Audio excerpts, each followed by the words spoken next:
I would like to show you the various ways of calculating the U factor of a stud wall. This will go into topics such as U factor tags and boundary conditions, and also how to subdivide a surface up so that you can tag sections of a surface. What I've done here is I've drawn a simple stud wall. This is the exterior plaster. I have two wood studs in here filled with fiberglass insulation, and then a layer of plaster on the inside here. And what I've drawn here is 32 inches of wall. I'm going to use inches and BTUs for this demo, but you can of course do the same thing in millimeters and watts if you switch the units in the program. And this wall has 16 inches on center studs. So there's a stud here and a stud here, and the distance between here is 16 inches.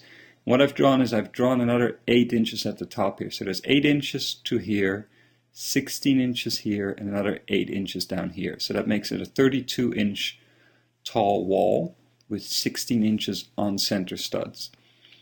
Now, the first thing we're going to do is define the boundary conditions for this wall. So I'm going to switch over to THERM, and here's the wall that I've drawn.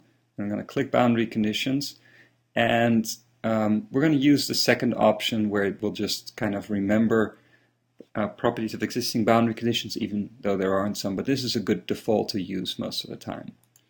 So what I'll do is I'm just going to turn the material colors off so you can see the boundary conditions a little clearer.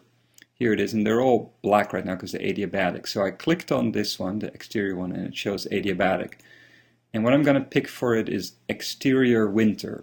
And this is a boundary condition that's based on the ASHRAE Handbook of Fundamentals. And I'm going to pick that, and you see this turn blue. And I'm going to pick the surface on the inside, and I'm going to say it's an interior vertical surface, again from the ASHRAE Handbook. And you see it has kind of a reddish color here. So I'm going to turn the material colors back on. So now we have a boundary condition on either side, but now we want to decide which part of the wall do we want to see the heat flow through. So for the first example, we're going to calculate the heat flow, the U factor, over the whole surface. So we've defined a boundary condition, which is the temperature and the heat transfer coefficients, and now we're going to say how we want to calculate the U factor. So we're going to go into THERM and create a U factor boundary tag called wall that we're going to apply over this whole surface. So go back to THERM.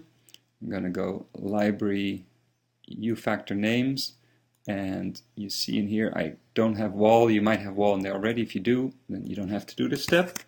So I'm going to make a wall here. Click OK and click Close.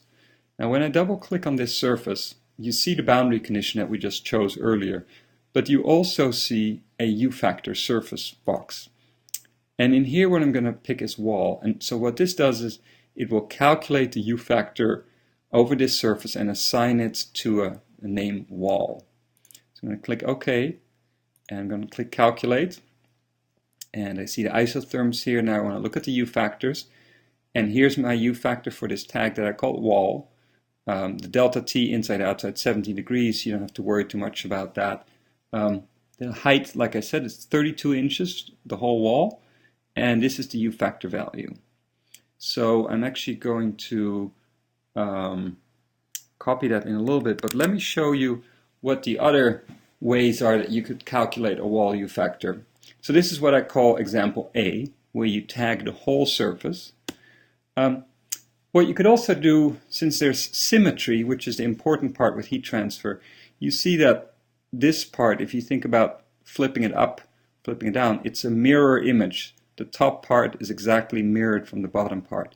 So since the heat transfer is symmetrical, I can also just tag this upper part here, where I take one stud and, in this case, 8 inches of wall on either side, so half of the wall distance on either side, which makes it symmetrical. So that's case B, which we'll run in a second. Case C, we could also run from the center of each stud to the center of the next stud. And because the heat transfer through the studs is symmetrical, you could take the U factor from half a stud, the whole sectional wall, and another half stud. We'll run that one in a second. Or you could take the symmetry even further and say, really, half of the stud and half of the wall is that section that kind of appears multiple times, but it's the same every time. So the heat transfer through this part is the same as the heat transfer through this part, is the same as from here to here, or here to here. You see all of them have like half a stud, half a piece of wall. So that's case D, which we'll run in a second. And then the last case, case E, is where I take the whole stud and half the wall, and this will give a different U factor. This is not the correct way to do it, but I want to show you what it looks like. So I take the whole stud and half the wall, and if you look carefully, that's not a symmetry anymore, because this section has a different heat flow than the section down here, because there's no stud included anymore. So we'll look at the results, and what we're going to do is we're going to put all the answers into this table and compare the results. So let me go back to THERM. So we did the first case. I'm going to copy the U factor, press Control C, go here, and let's go into just edit mode here in PowerPoint and paste that value in. So now let's do the second one, B, which is one stud with half stud spacing on either wall, either side of the wall. So what we need to do, I'm going to turn the results off here, is we want to model from here to here. Now, as you see, there's only one boundary condition that spans this whole surface. So what I need to do is I need to break the bound, insert a point here that breaks the boundary into two segments. I know the whole wall is 32 inches, as I mentioned earlier, so 16 inches from the bottom, I need to insert a point. So the way I'm going to do this, I'm going to go, let's zoom out a little bit more. I'm going to go to this point here, and I'm going to move up 16 inches and then insert a point. The point I want to insert it into is this, actually let me turn off the, is this material, this section, this polygon. So I just selected it, I clicked anywhere in the purple polygon. When it was too far zoomed out, you could see when I clicked, it actually thought I clicked the boundary. See, I selected the boundary here, but when I zoomed in a little bit, I could say, no, I want to select the material, and you see it picked drywall. And I'm going to use this feature called Insert Point, and I'm going to go to the bottom here and put my cursor near the, actually we'll put it here, close to the corner, and I'm going to just type 16 and hit up arrow and enter. And even though it's off the screen, what this did is it inserted a point on the polygon. Earlier we didn't have any point here in the middle, but now we do. And what happens now is if I regenerate the boundary conditions, you will see that the boundary condition, it lost its properties, but now you see there's actually two boundary conditions. There's a top one and a lower one. So I'm going to pick both of them, and you have to go from the lower one counterclockwise, shift click to the next one. In this case, of course, I could click one, control click the next one, but there's other ways to do it. And I'm going to say again, interior vertical surface. And now I'm just going to call this one wall. And the bottom one is just going to be none. I don't give it any other name. So now if I recalculate this and I look at the U factor tags, you see here the U factor is the same even though this is 16 inches. It's just this part. The value is the same because of the symmetry. So we're just verifying that here. So now let's go to case C. In C we do half a stud, the wall, and another half of the stud. So what I need to do now is I need to insert some more points, turn off the results, one in the middle of the stud here and one in the middle of the stud there. So I'm going to do again is I'm going to select this polygon and then select insert point, and now I'm going to start here. Let's zoom in a little bit, put my cursor close to this point. Doesn't have to be exactly on it. And I'm going to say, I'm just going to type 0.75 inches up, which is half the stud width. Stud's 1.5 inches. And then I'm going to go 0.625 over, which is the thickness of the drywall. And now I'm going to press enter. So I didn't touch my mouse. I just moved my mouse close to this point, let go of the mouse, and then I went 0.75 inches up. So I did 0.75, which sets the step size, and up arrow, and then I did 0.625 right arrow, and I put that point in. So I'm scrolling down. Let's do the same trick here. Go to insert point, go here, go 0.75 up, 0.625 over, enter. So now I've inserted another point. I'm going to regenerate the boundary conditions. And now you'll see I have a boundary condition segment here. We still have that previous point in there, which is fine, and here. And I'm going to click on this segment, shift click on this segment counterclockwise to select them. If I click here and then shift click here, it goes the other direction. It's actually, that's a little hard to see. Let's say that I clicked, because you don't get to see, there's one in the middle. You get to see it here, and if I go shift click here, it goes the right direction. If I go from here, shift click here, you see this middle one isn't, it actually selected all the ones on the outside. So that's not correct. So from here, counterclockwise, shift click here, and I'm going to go and select interior vertical surface. So that's selected, but now I want to assign my UFACTOR tags. And what we said is we were going to tag the center of stud to center of stud. So we want to take this segment and this segment. So let's go from here, shift click to here. We select these two, and I could double click on them or press enter and say these are going to be called wall. So now what I've done is the boundary conditions over the whole height, but this segment is none, UFACTOR tag, and this is none, which means I'm not going to calculate heat transfer through those surfaces. I only want the program to tell me the heat transfer through this one and this section, and sum it all up and give me a UFACTOR. So let's go calculate, and let's look at the UFACTOR. And so now we have 16 inches, because it was, again, center of stud to center of stud, and the same UFACTOR. Alright, so let's go here, put this one in. Alright, now I'm going to do D a little faster. Half of the stud and half of the wall. So we have already everything set up.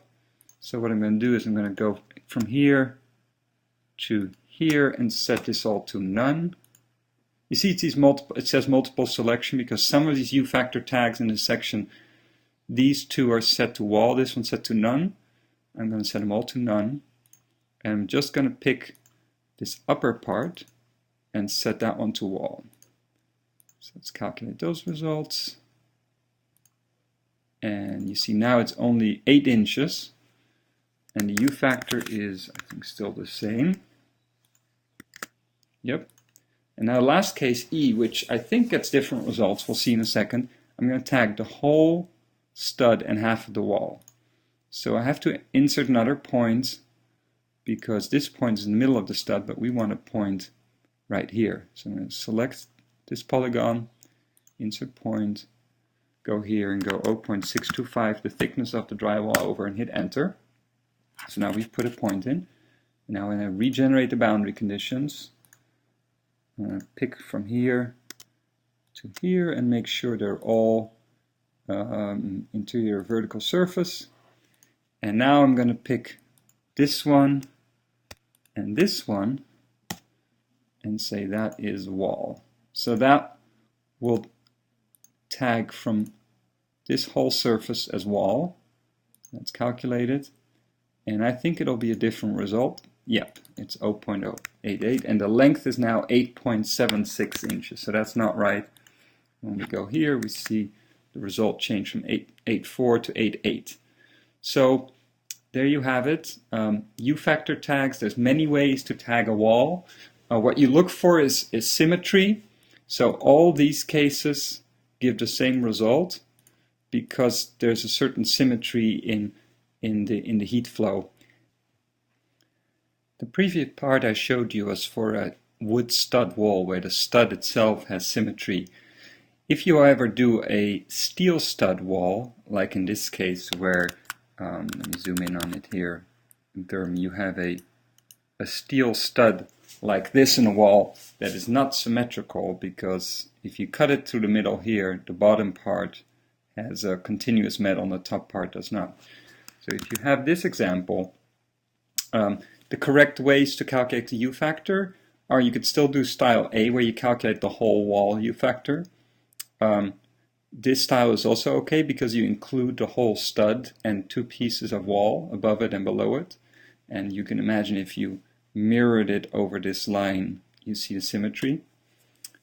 You can also do center of stud to center of stud. So even though here you only have half the stud, you do have the lower metal part here. And here you have the upper half of the stud. So the total heat transfer through this surface is still correct.